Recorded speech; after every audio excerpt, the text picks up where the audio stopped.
Servus Männer, it's Red Pill Germany again. In the realm of politics, most people are focusing on the United States at the moment, so I thought I'd tell you a little story from good old Germany. And here Angela Merkel complained that she was criticized by the media in Germany. Now, she didn't say that openly to the German public, but the complaint of hers about the German media came to our attention when the Canadian Prime Minister Justin Trudeau tried to humble brag to the public. To the Canadian public, that is, of course. He wanted to say that their health system is so great and he's managing everything so well. He was on the phone with Angela Merkel, and Angela Merkel complained that she is criticized by the German media because the Canadian health system is so much faster and so much better than the German one. The context is, of course, a new pharmaceutical product that the Canadians just managed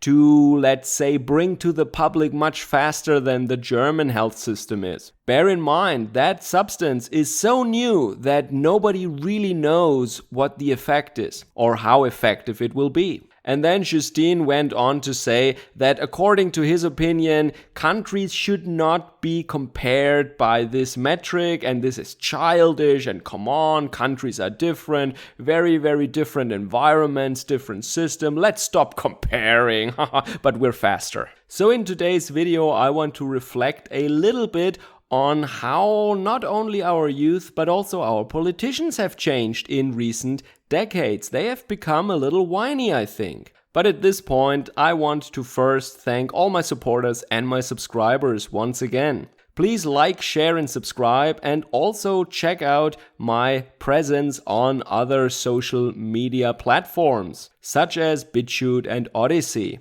If you want to support my work, you can do so directly via PayPal or support me via Patreon or Subscribestar. So this story about the phone call between Justin Trudeau and Angela Merkel was, of course, then also reported on in the German media. And the Germans wondered then if they're not too strict with poor Angela and if this criticism is not too harsh. I mean, she's only human. She's really doing the best she can. But let me tell you what my first thought actually was. I cannot tell you why exactly it was, but my first thought was that, well, people like Helmut Kohl, they were still a different breed of politician, I think. Remember, Helmut Kohl was the CDU leader and the chancellor before Angela Merkel on the CDU side. Between them, of course, was the Social Democrat Gerhard Schröder, but Kohl was chancellor for a long time until the end of the 90s,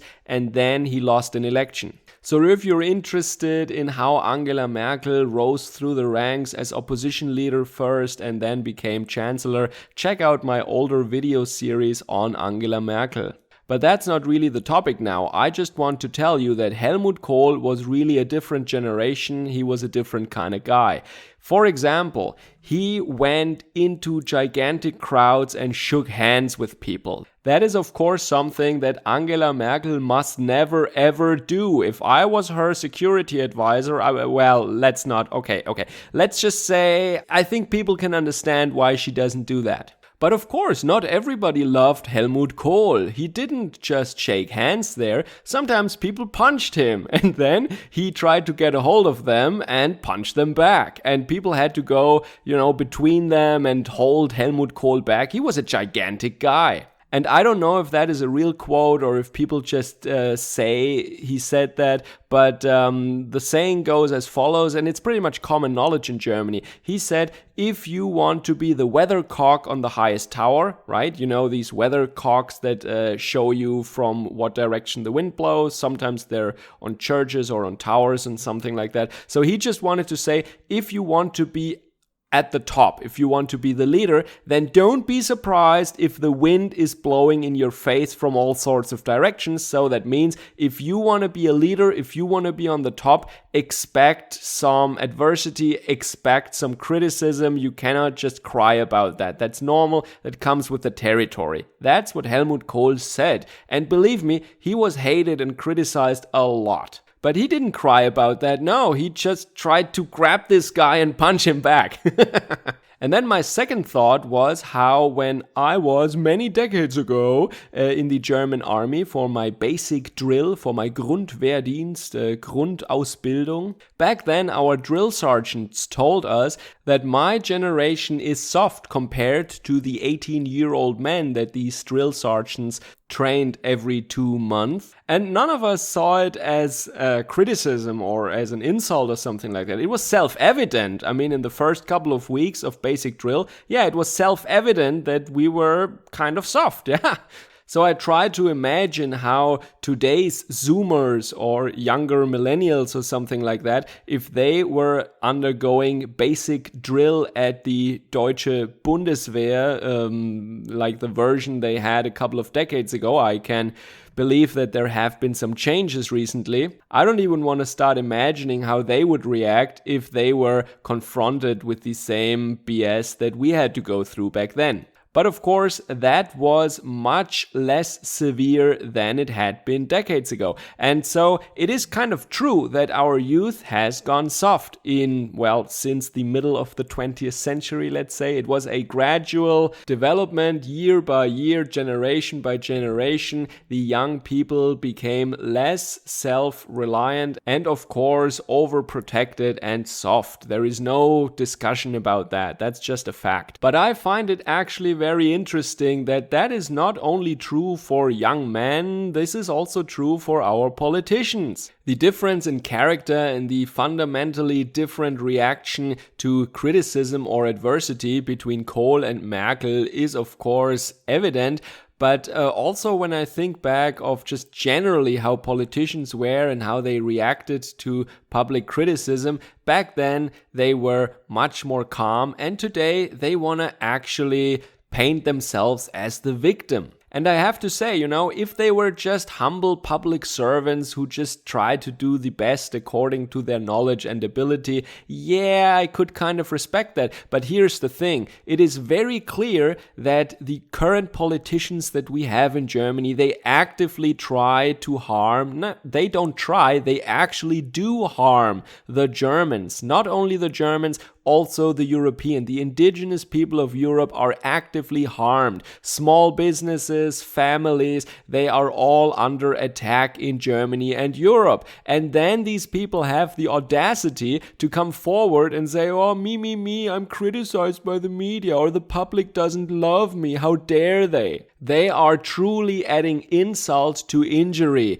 Not only are they taking our wealth and living off our tax payments, they redistribute our money and the wealth of our families basically over the whole planet. They opened up the gates of Europe for the outside world, while at the same time locking up the citizens, locking up the indigenous people in their own homes now. And then they want to cry victim when they are criticized, or when their own public media that they think they control criticizes them every once in a while. Yeah, I think it truly comes to a shock to some of these politicians that some journalists in the public broadcasting or in some corporate media actually criticizes them, because they think, well, these are our guys. We pay them.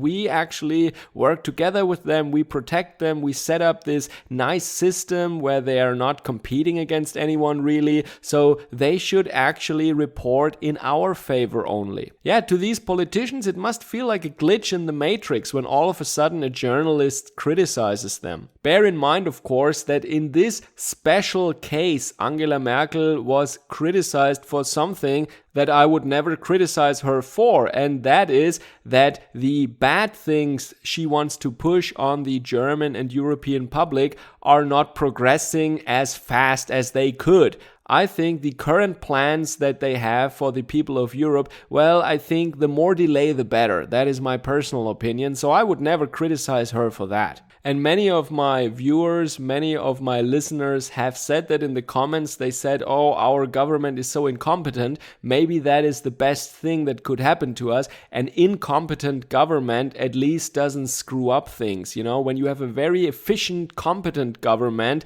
that has very bad ideas, that is actually worse than an incompetent government with bad ideas. Well, in some cases at least. Maybe you find an example where it is even worse. I don't know. Alright, so this case was about Angela Merkel, but I have noticed that more politicians these days are very thin skinned and they actually don't think that they deserve to be criticized, that they're somehow above that. They're like gods or something, and you must never criticize them. And in former times, and this is not ancient history, I mean, Helmut Kohl was chancellor until 1998. That is like a little more than 20 years ago, right? Or a little less than a quarter of a century. This is hardly ancient history, and he was a very different kind of guy. He was okay with criticism. He explicitly said that it comes with the job, it comes with the territory, and look where we are right now. We have politicians who want to do bad things and then complain that they are criticized for that by the very people they harm.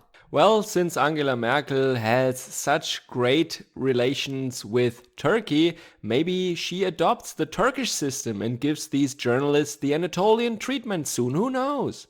Alright, let me know what you think about that, and maybe you have some anecdotes and some stories from your countries and you want to share them with the rest of us. That would be actually great. Servus, Kameraden!